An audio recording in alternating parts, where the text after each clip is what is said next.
Boa tarde a todos e a todas. É com imensa satisfação que eu retorno aqui ao Salão Doutrinário do Centro Espírita Harmonia para falar de um tema do livro Pão Nosso, que são sempre temas edificantes, que o benfeitor Emmanuel faz retiradas de passagem do Novo Testamento, dentre os evangelhos de João, Marcos, Mateus e Lucas, dos Atos dos Apóstolos, das cartas de Paulo e de todas as cartas dos outros, e bem como o Apocalipse, que é o que constitui o Novo Testamento. E ele hoje vai nos trazer, antes de falar sobre o tema, eu quero reforçar o convite, que vocês possam vir realmente participar da ULI. Eu tive o prazer de finalizar a minha jornada de 5 anos dentro da ULI, aqui na Universidade Livre do Espírito. No dia 17, eu não pude estar com os colegas que fizeram a formatura, teve um café filosófico com Adenauer, mas infelizmente eu e minha esposa aqui fechamos os 5 anos, não foi possível estarmos aqui. Mas eu falo que todos vocês que porventura não estejam na ULI, se inscrevam, ainda dá tempo, venham para a aula inaugural com Adenauer, e a partir daí já começa na semana seguinte uma longa jornada de um mergulho para dentro, onde vocês vão poder descobrir as suas habilidades, as inabilidades, as predisposições, todas as suas condições de espírito imortal que vocês são, fazendo esse périplo durante essa estadia nessa nave chamada Universidade Livre do Espírito. Então, fica aqui meu reforço de que vale a pena. Eu já tenho uma trajetória de 27 anos no movimento espírita, comecei na COBEM, fiz todos os grupos de estudo por lá, depois fui para a Federação Espírita do Estado da Bahia, tenho 21 anos lá na Federação, também fiz parte de grupo de estudo com André Luiz Peixinho, Eleonora e companhia, mas mesmo assim eu voltei para aqui, para o ciclo 1, para ver um novo olhar que é dentro dos postulados da doutrina, mas com uma abordagem um tanto quanto prática e teórica que une de uma forma que eu, pela minha experiência, eu nunca tinha experienciado. Então, vale muito a pena, fica aqui o meu reforço. O tema de hoje, portanto, é um título com uma pergunta. As perguntas que Emmanuel tem costume de fazer e que, como nós outros, que sabemos que o Espiritismo é uma filosofia e, portanto, como filosofia, tem várias questões que nós levantamos, que Kardec levantou no Livro dos Espíritos, em 1019 perguntas e respostas, para justamente compreender de onde a gente veio, o que estamos fazendo aqui e para onde estamos indo. Esse é o nosso grande fanal, a nossa jornada evolutiva. Todos aqui adquiriremos, mais cedo ou mais tarde, a bem-aventurança. Alcançaremos o estado de espíritos puros, espíritos bem-aventurados. Quais serão os fins maiores que nós estamos traçando para a nossa existência? Essa é a pergunta que ele abre o capítulo, e os fins? É assim que ele vai abrir. E aí fica já aqui uma introdução para que a gente possa refletir. Há por aí muitas pessoas dizendo que os fins justificam os meios. No que vai ser colocado aqui, e pelo que nós aprendemos com o Evangelho, os fins não podem justificar os meios. Os meios têm que estar coadunados com os fins, e que os fins podem variar. Podem ser fins nobres, espiritualizantes, que são para o desenvolvimento pessoal da gente, no que diz respeito aos espíritos mortais que somos, mas nós podemos ter os fins também que não são tão expansivos, que são fins que nos levam para o menos, que são fins que nos aprisionam, que são fins que podem nos levar a um entendimento da vida como só a vida material. E nesse movimento, com a pergunta que se faz, que fim é esse que nós estamos falando? Então, como o benfeitor Emmanuel vai pegar um trecho da carta de Paulo aos Coríntios, ele vai falar dos fins que são nobres, que são fins que deveriam ser a base do nosso propósito aqui no mundo material. Que vivamos no mundo material, contemplando os prazeres que o mundo nos dá, mas não esquecendo do que é fundamental, do que é essencial, que é a busca da nosso aprimoramento enquanto espírito imortal. Mas muitos de nós nos perdemos nos fins e vivemos no mundo utilizando-se de meios escusos, meios que não são lícitos, que não são legítimos, para alcançar fins que também nos levam para o mais, que nos levam para o menos. E às vezes nós queremos argumentar dizendo que usamos meios que não são os mais adequados para alcançar fins nobres. Mas não é essa a proposta que o Cristo nos deixou. ele demonstrou que os fins deles eram nobres e todos os meios que ele se utilizou eram também, por outro lado, consentâneos e congruentes e coerentes com os fins nobres em que ele professou, em que ele se propôs a fazer. Ele poderia, em vários momentos da sua trajetória, utilizar-se de meios que seriam não tão expansivos, não tão adequados para alcançar os fins. Ele poderia, no momento em que ele foi condenado a ser crucificado, utilizar os seus poderes para mudar aquele cenário. Mas não, ele falou, eu vim cumprir a lei. Eu perdoo e eu aceito e silencio. Porque ele tinha um propósito maior. O fim dele era nobre. Então ele não podia se utilizar de meios escusos ou meios torpes para que ele pudesse alcançar o fim em que ele conseguiu alcançar, que é dividir a história em antes e depois dele e trazer 2 grandes mandamentos, que amarás a teu Deus acima de todas as coisas e ao próximo como a ti mesmo. Esse foi o seu fanal. E o fanal dele, que era o objetivo maior, ainda não foi alcançado porque nós, seres humanos comuns e imperfeitos, nessa grande jornada da evolução, ainda nos debatemos nos grilhões das paixões, das frivolidades, daquilo que ainda nos imantam na vida da imanência. E esquecemos que somos seres transcendentes. E aí buscamos os valores do que é permanente e do que é perecível, e esquecemos dos bens que são imperecíveis. E assim a gente muda a nossa trajetória quando os fins não são pautados naquilo que deveria ser a busca de todos nós, que é o desenvolvimento do espírito imortal que somos. A gente tem um exemplo muito claro, que é de Judas. Judas, ele tinha fim nobre. O fim de Judas era nobre, ele amava o Cristo. Ele não traiu Jesus numa intenção explícita de querer entregá-lo para os judeus e os romanos pelo bel prazer de vê-lo crucificado. Não. Judas amava Jesus, só que ele tinha ambições para o cargo de tomar o poder. E como Jesus não se envolvia nessas coisas, de querer fazer esses meios mais, pela visão do mundo, mais rápido, porém, para a trajetória do espírito imortal, gerando comprometimentos que poderiam levar várias encarnações, como Judas teve que vivenciar, ele usou-se de meios escusos, meios obscuros. Ele tentou vender, entregar Jesus por algumas moedas, para que eles conseguissem alcançar o que era o objetivo final, que no entendimento de Judas era o reino da terra. Mas Jesus não veio fazer com que o reino da terra se instalasse a toque de caixa, ou com o uso de armas, ou com o ouro, ou com o poder que é perecível, que é passageiro. Ele veio trazer a espada do amor, a espada do perdão, a espada da união, da fraternidade, da solidariedade, da caridade. E esses postulados, mesmo os 12 que viveram com ele, não conseguiram alcançar. Então aí é um exemplo crasso de um meio inadequado para alcançar um fim nobre.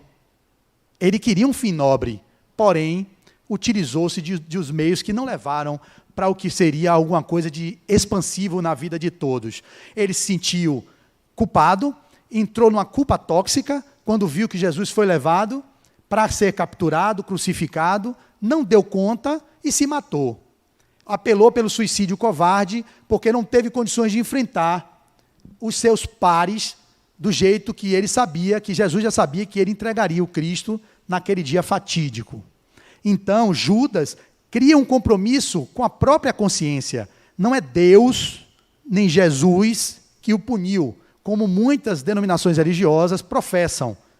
A ideia é o próprio ser, que o tribunal da nossa própria consciência, ou melhor, o tribunal está na nossa própria consciência. A nossa consciência é uma consciência divina. E aí, quando nós percebemos com o ganho de acréscimo evolutivo no desenvolvimento pessoal, a gente acessa os valores que são os valores do espírito. E aí, Judas se sentiu culpado. Só que ele não foi para a culpa que edificou, ele foi para a culpa que se toxificou, que é a culpa que virou remorso e que se culminou num processo de suicídio, de desistência da vida física, achando que matando o corpo mataria a vida, quando não aconteceu. E aí toda a história vocês já sabem, Jesus foi lá, falou com ele, na literatura espírita tem vários relatos, nos livros de Humberto de Campos, nas crônicas que ele escreve, em Amélia Rodrigues e outros tantos autores, e um desses autores, que é Amélia Rodrigues, vai falar que ele volta como Joana d'Arc. Judas volta como Joana d'Arc. Ele reencarna na França como uma médium bem ostensiva no reconciliamento, na reconciliação com a própria consciência de culpa, que é essa chaga da humanidade, que é o complexo da culpa, e que muitos aqui vivenciam ele, e a ULI nos ensina a não vivermos a culpa, e sim nos responsabilizarmos, e termos o processo de autorresponsabilidade dos atos, enquanto agíamos de um jeito, porque era ignorante naquilo, hoje vocês com acréscimo de consciência vão agir de outro jeito. E, portanto, não cabe culpa, porque culpa leva para coisas que podem ser depressão, pode ser remorso, síndromes do pânico e outras psicopatologias. Então, a responsabilidade é o caminho que a gente aprende e que a codificação espírita também nos ensina a vivenciar o arrependimento, como está no livro Céu e Inferno, e a partir do arrependimento você vai ter a expiação, que é o processo natural de expurgo da dor, que o exemplo de expiação vivido foi Pedro, que também se sentiu culpado por ter negado Jesus 3 vezes, mas ele não foi para o suicídio, ele usou a culpa que não se toxificou, a culpa que levou ele, no caso, ao arrependimento, e depois se entrega ao Cristo, sendo ele pedra, e é nele que se erguia a igreja, e ali a casa do caminho é o roteiro seguro para que os filhos do Calvário pudessem encontrar guarida e serem acolhidos. Então, existem exemplos e exemplos que nós podemos trazer, mas ficando com o que Emmanuel vai nos dizer, vamos ao que ele nos traz. O versículo, portanto, que é da primeira carta de Paulo aos Coríntios, que vai dizer assim: mas nem todas as coisas edificam. Só isso. Ele pega o versículo 23 do capítulo 10 da primeira carta de Paulo aos Coríntios. Ou seja, mas nem todas as coisas edificam. Isso parece muito com o que nós sabemos, né, de Paulo, que ele diz várias vezes, que tudo nos é lícito, mas nem tudo nos convém. Eu posso ficar nu aqui agora? Posso? Posso, mas não devo. Seria primeiro um assinte e uma coisa terrível você ver uma figura dantesca dessa nua, mas ao mesmo tempo não cabe eu ficar nu aqui. Mas eu posso, se eu quiser. Poder não significa dever. Eu posso sair passando sinais vermelhos no trânsito? Posso, mas não devo. Então, tudo nos é lícito, mas nem tudo nos convém. Perceba o que é que convém, para que vocês não se percam no caminho que estão trilhando. Então, a passagem de Paulo vai ser destrinchada por Emmanuel em alguns textos que ele vai trazer exemplos muito interessantes para o nosso cotidiano. Ele vai começar dizendo assim, é uma página só, então esses livros pequenos de Emmanuel servem muito para o Evangelho no Lar. É uma página que a leitura dura 2, 3 minutos. E a gente recomenda que vocês introduzam no culto do Evangelho no Lar, aqueles que fazem, leituras que ao amanhecer vocês possam ler rapidamente e nutrir o seu psiquismo com coisas que edificam, refletir sobre aquela passagem durante o dia, e então é muito breve a leitura, e por isso que a gente faz a leitura dela e vai destrinchando. Diz assim, o capítulo é: e os fins? Sempre existiram homens indefiníveis que, se não fizeram mal a ninguém, igualmente não beneficiaram a pessoa alguma. São pessoas mornas, que nem o bem fazem, mas também o mal não fizeram. Mas está lá no Evangelho também. Ai daqueles que, pelo mal, ou melhor, o bem deveria ser feito, mas ai daqueles que não fazem o bem, porque se permite que o mal aconteça, não está ipsis verbis, né? Mas é mais ou menos isso, você também está sendo um que contribui com o mal. Então não cabe nós outros ficarmos no meio, ou seja, no lugar que a gente busca, no equilíbrio da nossa existência, mas nas atitudes da vida, a gente precisa ter atitude proativa de acordo com os ensinamentos que a gente tem aprendido na doutrina, no Evangelho do Cristo e naquilo que promove a humanidade.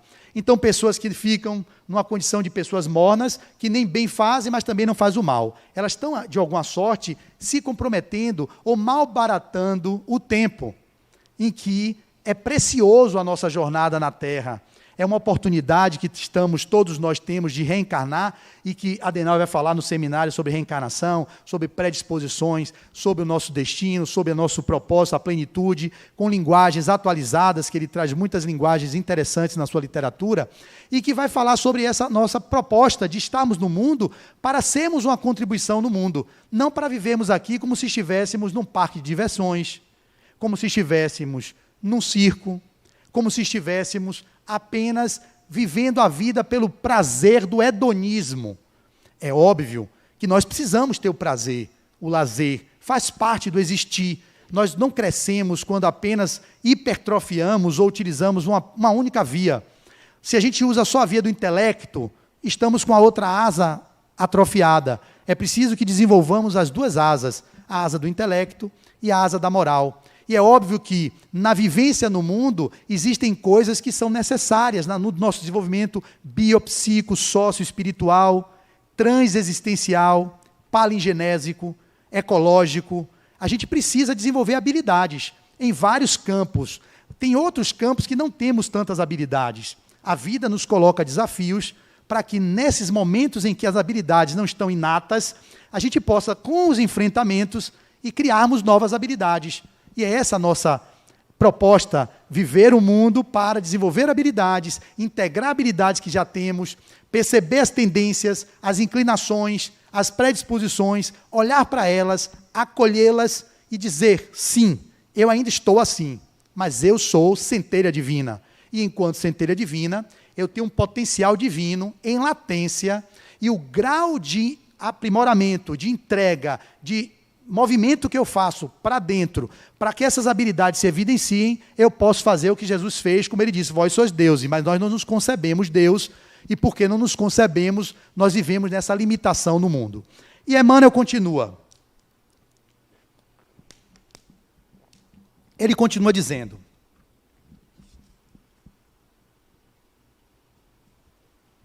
ele vai dizer, examinadas nesse mesmo prisma, as coisas do caminho precisam interpretação sensata, para que se não perca na inutilidade. É lícito, dois exemplos bacanas, do escritor e do empresário. A gente vai pegar eles dois para poder tocar muitos de vocês. É lícito ao homem dedicar-se à literatura ou aos negócios honestos do mundo, e ninguém poderá contestar o caráter louvável dos que escolhem conscientemente a linha de ação individual no serviço útil. Entretanto, será justo conhecer os fins daqueles que escreve ou os propósitos de quem negocia. Então, o que é que ele quer dizer? Não adianta ter um fim, que é a escrita, e por ela está de acordo com os interesses do mundo, ou seja, a pessoa escreve, respeita os direitos autorais, ela publica por uma editora, ela tem o ISBN, ela consegue levar para as livrarias, ela pode trazer as vendas, ser best-seller, tudo bem, mas qual o fim daquela escrita? Se aquele fim não é para edificar, não é para transformar, não é para empoderar, não é para trazer luz, clareza e consciência para aqueles que vão ler, será que valeu a pena escrever? Quantas pessoas estão escrevendo verdadeiros lixos literários para contaminar a mente dos incautos? Quantas obras publicadas que muitas delas estão a serviço dos cobradores evolutivos, que a gente vai dizer, daqueles espíritos que ainda não estão ainda no movimento do empoderamento e do crescimento, estão a serviço do atraso evolutivo planetário, encontram ressonâncias psíquicas nos campos mentais mais variados, que sintonizam na vigilância dos pensamentos com aquilo que não é nobre, com fins nobres, automaticamente consciências desencarnadas que transitam aqui o tempo todo, como se eu, encarnado numa comunidade, pudesse ter um narcotraficante que me cooptasse e me chamasse. Se eu tenho sintonia em mim para aquele fim que ele quer, que é vender drogas para contaminar o psiquismo das pessoas que já estão alienadas e torná-los mais alienados e nos enriquecer por essa via, o traficante não faz nada de errado em sentir em mim apenas uma ressonância com aquela proposta. Ele pode aliciar alguns menores, mas há que ter uma predisposição no ser para que alguém lhe chame para um sequestro, para um assalto a banco, ou para qualquer outra atividade que no mundo é ilícita e também que pode ser muito prejudicial ao espírito.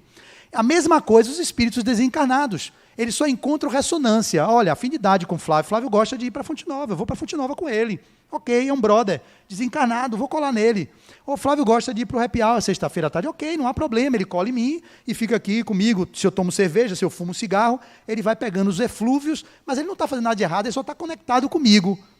Assim também, um escritor, se ele tem um psiquismo que está vinculado às paixões, aquilo que não edifica, ele vai atrair para o seu campo psíquico entidades que estão vinculadas também nesse propósito. Então ele vai escrever livros e que muitas vezes são livros que vão trazer comprometimentos para a comunidade. E eu exemplifico.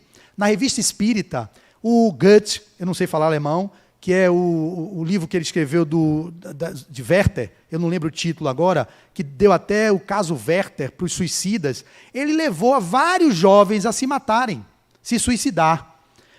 A obra que ele escreveu, acho que é um perigoso caso do menino Werther. Vejam aí na internet, o livro de Goethe, Werther. Me diga o nome aí que eu esqueci o título. Ele vai no livro, na Revista Espírita, falar com a equipe que Kardec coordenava, os médios, dizendo do arrependimento. É claro que Goethe teve várias obras louváveis, mas essa obra, ele se sentiu com remorso, se sentiu culpado, e veio fazer a meia-culpa, porque ele viu que a obra repercutiu no mundo, levando a muitas pessoas a se suicidar. E hoje tem o chamado fenômeno Werther, que não se diz como a pessoa se matou. O jornalismo tem uma política de não revelar, para não incitar jovens ou outras pessoas que não são jovens, que hoje idosos se matam e crianças também. Peguem aquilo como exemplo, olha, ele se matou, foi para a mídia, olha, ele pulou, ele jogou na frente do trem, fez qualquer coisa. Eu li 2 meses atrás, Memórias de um Suicida, que é um livro fortíssimo, e lá tem os relatos das mais variadas formas de suicidas que se arrependeram. O escritor Camilo Cândido Botelho, ele é que escreve através de Ivone Pereira o livro Memórias do Suicida com outro nome, Camilo Castelo Branco. E ele foi o escritor Camilo Cândido Botelho, ou o contrário. E ele fica num arrependimento incrível por ter usado a literatura como escritor português de renome, conhecido mundialmente, mas com escritos que não edificavam tanto, e morreu porque ficou surdo, melhor, ele ficou cego, e pela sua cegueira não aceitou a vicissitude do seu processo evolutivo, e deu um tiro no ouvido, se matou. E lá no Memórias vai relatar toda a história dele enquanto escritor, comprometeu-se a escrever o livro Memórias, para trazer a consciência do que é o suicídio, e ele está ajudando milhares de pessoas a terem a noção exata de o que é se matar, tirar a vida do corpo, porque ninguém morre, mas ao mesmo tempo houve um arrependimento muito grande. Então o Goethe também, porque o livro dele, outro que eu me lembrei agora, de Ivone Pereira também, que foi Leão Tolstói, um escritor que no livro dela, eu não lembro o nome agora, que li vários livros dela esse ano, Dramas da Obsessão, se eu não me engano, que é uma parte escrita por Dr. Bezerra de Menezes, e a outra parte escrita por Leão Tolstói. E ele vai contar lá no livro o arrependimento do que ele escreveu, levando a pessoas a cometerem delitos com os livros que ele publicou. Porque para o mundo, para as pessoas que são aqueles que querem apenas desenvolvimento intelectual, olham como ficção, mas não sabem que subliminarmente o que a gente lê vai influenciando a forma de a gente pensar. E a gente vai se contaminando. Então, quantas pessoas nesses livros best-sellers, que quando não tem contribuição, quando o fim não é nobre, podem contaminar as mentes dos incautos e gerar uma sociedade de hebetados, de dementes, de massas de manobra, de muitos escritores. Os mais variados na literatura, que tem obras belíssimas, como Nietzsche, que era tido como filósofo pessimista, tem o Sartre, que é existencialista. Esses seres não são espiritualistas, mas tiveram grandes contribuições para o mundo da literatura, mas as pessoas são incapazes de lerem livros, às vezes leem, né, com exceções, como eu estou lendo agora de novo, relendo Renúncia. É um dos romances, eu digo, com toda tranquilidade, para mim o melhor livro da literatura mundial, na minha opinião, e de muitos espíritas que eu conheço e muitas pessoas, é Paulo Estevão. De toda a literatura produzida no mundo, Leão Tolstói, Dostoiévski, Jorge Amado, João Baldo Ribeiro, pode botar quem você quiser. Não tem obra, no meu ponto de vista, de muitas pessoas, de uma envergadura literária e com conteúdo edificante do que Paulo Estevão. E eu digo, entre os 5 melhores livros do planeta Terra está Renúncia, no meu ponto de vista. São os 2 romances de Emmanuel, são 5. Renúncia, Paulo Estevão, Ave Cristo, 50 anos depois, e há 2000 anos. Há 2000 anos, 50 anos depois, Ave Cristo, Paulo Estevão e Renúncia. Os 5 são incríveis, eu li os 5. Paulo Estevão já li 2 vezes, Renúncia eu estou lendo pela 2ª vez. Eu digo que Paulo Estevão é o primeiro do mundo. Passou na Terra, não leu Paulo Estevão, não sabe o que é uma literatura topo das galáxias, não teve acesso.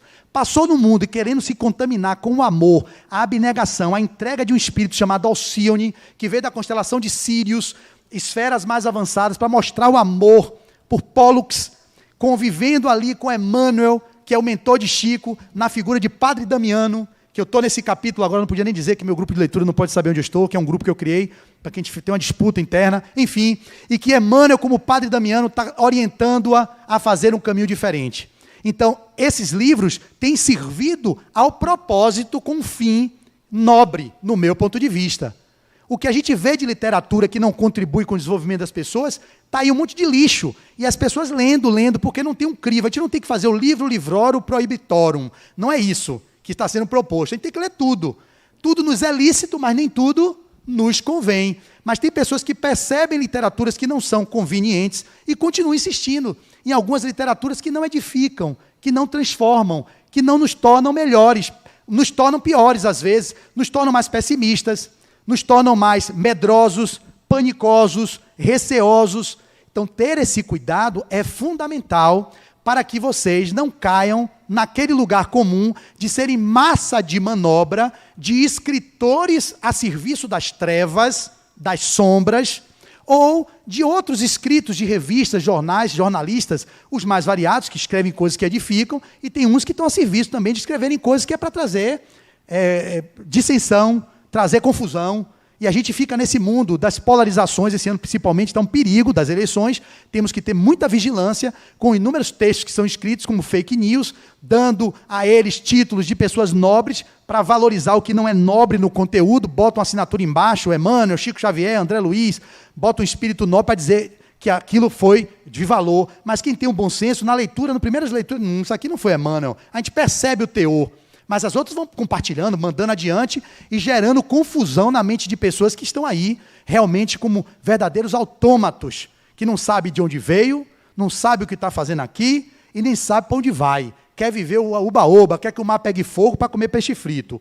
Então, para a gente não viver assim, é preciso de discernimento. E qual é o fim da nossa trajetória? O que vocês estão propondo fazer aqui? E Emmanuel continua. De que valerá o primeiro a produção de longas obras cheias de lavores verbais e de arrobos teóricos, se as suas palavras permanecem vazias de pensamento construtivo para o plano eterno da alma? Não adianta nada escrever coisas que não tenham valor construtivo para o plano eterno da alma. Veja a necessidade de escritos que estão aí publicados aqui no La Harmonia. Adenauer é uma produção incrível. Como que escreve esse ser? Fico invocado, eu não consigo fazer um artigo. É uma inabilidade que eu tenho. Eu não tenho a habilidade da escrita. Me bote para falar em Harvard, em Ohio, em Massachusetts, em Oxford, eu falo. Mas me mande escrever um trabalho. Eu escrevo, porque eu fiz formações, residências, tenho que entregar trabalho de conclusão, mas é um parto para mim, é uma inabilidade. Já Adenauer tem uma habilidade incrível de escrever. Escreve sentando aqui no intervalo de um paciente e outro, e publica um livro atrás do outro, um livro atrás do outro, um livro atrás do outro. Capacidade, que habilidade que ele desenvolveu de um outro passado que ele já relatou, que ele também era um escriba, né, que ele acho que escrevia, traz isso no espírito dele. Mas ele está escrevendo para trazer clareza, para edificar, para trazer para vocês reflexões que tragam consciência. Esse é o propósito que nós deveríamos ter, tanto no que diz respeito, que é o exemplo que Emmanuel traz da escrita, como ele vai trazer o exemplo do empresário, para nós já irmos finalizando. E ele vai dizer assim: em que aproveitará ao comerciante a fortuna imensa conquistada através de operosidade do cálculo, quando vive estagnada nos cofres, aguardando os desvarios dos descendentes?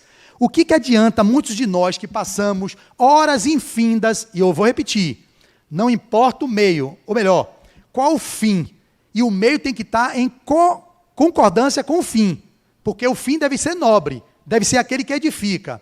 Então, duas pessoas que fazem a mesma coisa e que pode ter fins totalmente diferentes. Um que trabalha para amealhar bens materiais e ficar cada vez mais escravo do ter, se prendendo naquilo e em detrimento do ser, e ficar numa vinculação tão grande que desencarna e não consegue nem se desvencilhar dos bens que conquistou, que às vezes até no trabalho louco, desenfreado para amealhar recursos materiais, esquece da sua família, esquece da educação do filho, esquece do lazer, esquece do contato, do cuidado com o corpo. O outro também trabalha de forma desenfreadamente, dedicada ao trabalho, com um fim nobre de gerar emprego, gerar consciência, trazer para a família um bem-estar, mas também para a sua comunidade, tendo o cuidado do tempo para o lazer, do tempo para a família, do tempo para a academia, do tempo que tiver que fazer para manter o corpo, esse jumentinho, esse instrumento que o espírito se utiliza para fazer sua jornada ascensional, de forma equilibrada, harmônica.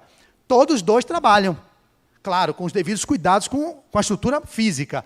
Mas o fim de um é juntar, para no final da vida gastar tudo com a saúde que perdeu. E aí me vem a frase de Dalai Lama, quando perguntaram a ele, o que mais o preocupa na humanidade, Dalai Lama? Ele, os homens que passam a vida inteira juntando dinheiro, pensando no futuro, e gastam o dinheiro no futuro para cuidar da saúde que perderam no presente. Eles nem vivem no presente, nem vivem no futuro, porque vivem como se nunca fossem morrer e morrem como se nunca tivessem vivido. Isso, para mim, é uma frase que eu falo há mais de 12, 13 anos, desde que comecei a fazer palestra, e eu levo para a minha vida. Eu fico olhando para isso, meu Deus, será? É mesmo, a gente passa. Depende do fim. Tem gente que quer trabalhar para ter uma aposentadoria tranquila e não tem nem a aposentadoria que empacota antes. Porque foi tão desequilibrado e ávido ao trabalho para a sobrevivência, porque eu tenho que ter, e aí eu vejo, eu atendo vários pacientes com vários níveis socioeconômicos, desde quem ganha 2 mil, né? E desde quem ganha 120 mil por mês, que é uma coisa assim, fora da minha realidade. Eu não sei o que é ganhar 120 mil, não sei para quê. Eu queria 120, eu não quero. Eu já disse a Deus, eu não quero 120. Eu não dou conta. Eu não tenho maturidade emocional, evolutiva, para administrar 120 mil todo mês na minha conta. Eu vou me perder. Eu vou acessar o homem velho, o homem que viveu na Revolução Francesa, o centurião romano, o senhor de engenho de cachoeira, vai vir. Eu vou ver. Quando o dinheiro chega na mão, por quê? Dê poder ao homem para ver quem ele é. Eu já me conheço um pouco, eu sei que se der esse dinheiro para mim, eu não dou conta. Então, eu não luto para não ter, mas eu luto para viver na minha suficiência.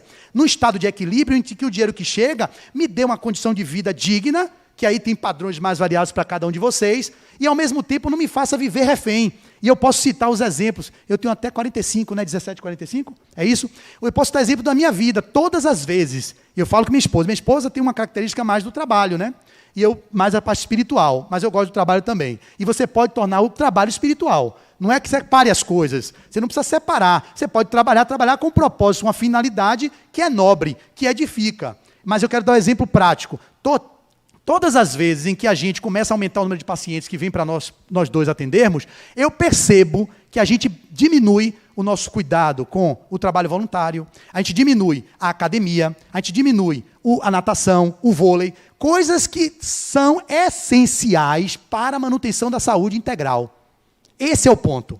Eu não estou questionando as pessoas que conseguem ter dinheiro, mas conseguem manter, e aí é uma grande habilidade, que eu não sei se muitos têm, manter uma receita elevadíssima. Claro, eu posso construir um chip, que esse chip me dá todo mês 120 mil. Que venha. Ok, eu peço que não.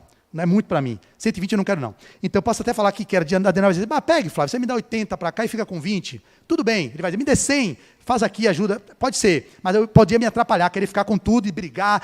Enfim, constrói um negócio que gerou para mim 120 mil todo mês. Beleza. Eu estou em casa, posso ter meu lazer, posso fazer meus atendimentos, viver uma vida integral. Mas para viver assim é preciso ter consciência. Qual é o fim da vida? Qual é a minha finalidade maior? Qual é o meu propósito? É viver no mundo para poder viver os prazeres do mundo e garantir a sobrevivência do corpo? Ou eu preciso do dinheiro como recurso para manter a saúde física e psíquica, emocional, para o propósito maior de desenvolver as habilidades do espírito imortal? Olha que legal, ficou até rimando. Pô, gostei disso que eu falei, dá gravado, depois eu vou ouvir de novo. Então, qual é o propósito que eu estou? É viver no mundo, não vou conseguir repetir, mas depois eu vou ouvir esse trecho, vou ter que lembrar para poder voltar, 17:42. Então, qual é o movimento da alma? É viver no mundo se construindo dinheiro para poder curtir os prazeres hedonistas e viver preso a isso, e no fim da vida dizer, meu Deus, foi o que eu fiz, foi o que eu edifiquei, eu estou todo atrapalhado aqui. Ou o propósito é viver no mundo também, vivenciando os prazeres que o mundo nos dá, né? Eu sempre faço isso numa frase, num texto final que eu vou fazer para vocês hoje, e de preferência, eu estando nesse lugar, eu consigo também desenvolvimento pessoal, habilidades espirituais, integrando pessoas, atuando na comunidade, criando consciência e massa crítica. Então não tem problema do que é o que vocês estão fazendo, tem que saber qual é o fim. Todos aí do exemplo estão trabalhando. O meio que estão usando é o mesmo. Ambos têm riqueza no final, mas um tem uma proposta de trabalho com o dinheiro que chega, com um propósito maior, de desenvolver a paciência, a tolerância no seu trabalho, a indulgência com os funcionários, a administração coerente da sua empresa. Todos, por exemplo, estão pagando os impostos, estão corretos naquilo que é tido para a lei do mundo. Mas, será que estão com um fim? Porque o outro paga o imposto, o outro também, mas o outro é um fim de comprar iates, comprar escunas, ter casa de praia, gastar com vinhos, com licor, com uísque, tudo bem. E é só isso. E Emmanuel termina, para a gente finalizar, porque esse é um tema muito interessante, né? Os fins. Ele termina dizendo assim: em ambas as situações, não se poderia dizer que tais homens cogiticante. O trabalhador cônscio das responsabilidades que lhes competem não se desvia dos caminhos retos. Há muita aflição e amargura nas oficinas do aperfeiçoamento terrestre, porque os seus servidores cuidam, antes de tudo, dos ganhos de ordem material, olvidando os fins a que se destinam. Enquanto isso ocorre, intensificam-se projetos e experimentos, mas falta sempre a edificação justa e necessária. Então, ficou claro no texto de Emmanuel que não é com a própria emoção, não está como está no livro, mas é o que eu consigo trazer, eu termino as resenhas e entrego aos passistas e às pessoas. Um jovem, eu sempre conto isso, eu acho que vale a pena contar, porque o contexto de hoje é pertinente para o que eu vou contar. Estava vivendo um grande drama, Gualberto, do Despertar da Consciência, como um livro de Eckhart Tolle, que fala do Despertar da Consciência, que eu recomendo também. Tanto é o livro primeiro dele, best-seller, que é O Poder do Agora, quanto esse, que é o Despertar de uma Nova Consciência. E esse jovem conflito existencial disse ao pai: tem violão, você tem tudo, eu dou tudo que você quer, mas está um vazio, eu preciso encontrar essa felicidade que eu não estou encontrando. O pai ficou em choque. Eu não sei o que lhe dizer, meu filho, eu vou lhe encaminhar para um monge que medita, que ele é um sábio, que está lá no deserto e você vai passar por esse período. O menino falou: então, pai, se não for, se ele não me der uma resposta, eu vou me matar. Beleza. O menino foi, entrou num périplo da jornada do herói, fazendo aquela transição da noite escura da alma, passando pelo seu deserto, encontrou um sábio que meditava num ashrana, só que completamente integrativo esse sábio. Ele estava com a roupa multicolorida, ele era um sábio que não tinha preconceito, crianças em volta, como idosos também, todas as idades e faixas etárias ele se reunia, e aí o jovem falou: meu pai mandou vir ao senhor, para o senhor me dizer como é que eu encontro o caminho da felicidade. O sábio olhou para ele e disse assim: olha, eu posso lhe dizer, mas não agora, daqui a 2 horas, você vai dar uma volta no meu ashrana, no meu templo, vai levar uma tarefa, e depois dela você volta, que eu lhe digo. Dê uma colher, com óleo dentro, e mandou: pode caminhar, mas não deixe o óleo cair da colher. O jovem fez a volta no ashrana, voltou depois de 2 horas, quando chegou para o sábio, falou assim: aqui, mestre, eu trouxe, a tarefa está cumprida, como é que eu faço para alcançar a felicidade? O mestre olhou: ô jovem, que bonito, fizeste a tarefa muito bem, mas você viu todas as belezas do meu ashrana? Não vi não. Você não viu os jardins suspensos? Não. Você não viu os tapetes persas? Não. Os vasos da dinastia Ming? Também não. Os animais silvestres que eu tenho no meu parque? Não. O meu aquário, o meu lago? Não vi nada disso. Mas volta, refaz o caminho. Ele refez o caminho, 2 horas depois retorna ao mestre e diz: mestre, que loucura é seu ashrana, meu Deus, é da hora, é maravilhoso isso aqui, melhor do que todas as coisas que meu pai pode me dar, que lugar maravilhoso é esse? Aí o mestre olhou para ele e disse assim: muito bem, jovem, fizestes bem a tarefa, mas cadê o óleo? Ele olhou para a colher, tinha derramado. E aí o sábio arremata: o segredo da felicidade, meu jovem, e vocês, queridos que me ouvem, está em viver no mundo, contemplar os prazeres do mundo, mas não esquecer do essencial, do que deveria ser o fim maior, que é a conquista do espírito imortal. Então, vivam no mundo, contemplem os prazeres do mundo, mas não esqueçam de cuidar daquilo que é o essencial, que é o espírito imortal. Muito obrigado e muita paz.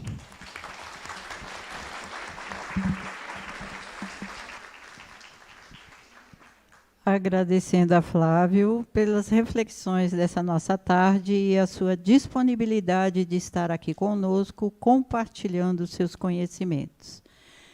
E agora eu vou pedir que vocês fiquem novamente numa posição confortável. Vamos elevar o nosso pensamento ao nosso Mestre Jesus, em agradecimento, depois dessa maravilhosa palestra.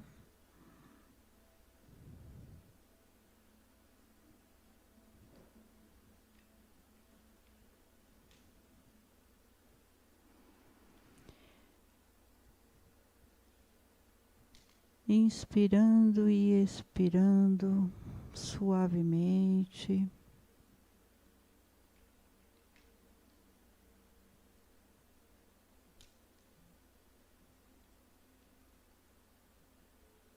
Gratidão, Mestre amigo Jesus, por mais essa oportunidade de estarmos aqui, usufruindo de todas as energias benfazedoras, agradecendo a toda a espiritualidade maior, a todos os nossos amigos encarnados e desencarnados que aqui laboram.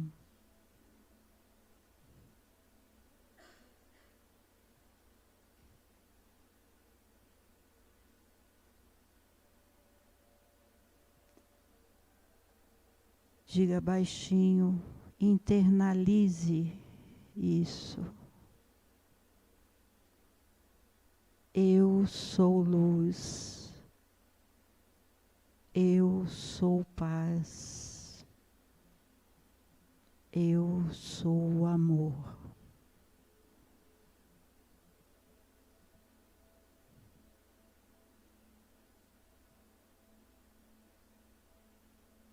Que a paz e o amor do nosso Mestre Jesus seja sempre um farol a nos iluminar, hoje e sempre. Que assim seja.